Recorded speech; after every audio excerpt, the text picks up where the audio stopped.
Hey everybody, it's Neil, and check out what I have here. I have a Type-C data cable fast charging apparatus here. So let's go ahead and show you what we have here. So it looks like we have two of them in here. So 1, 2. Let's open this up and we will see what we got. So this is it here. So check this out. I remember now why I got it. I'm gonna plug it into my, into a USB-C port here. Okay, so I have a USB-C, and then look at that, it's got USB-C here.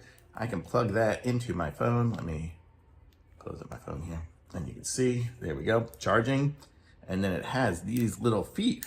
Look at that, little feet that come out, so I can stand it up like that, and I can watch my phone while it's charging. Look at how cool that is.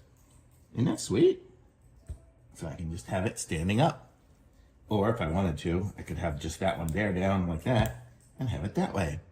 If I'm watching it on a plane or something like that. And it really doesn't take up like any space at all because these things fold up.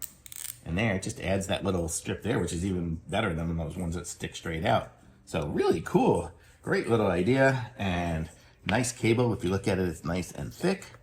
And this here has the good things here, and it clicks to hold it in place as you open it up. There we go. So you could even open it up and have it different ways, whatever. But really cool, well made, thumbs up for sure.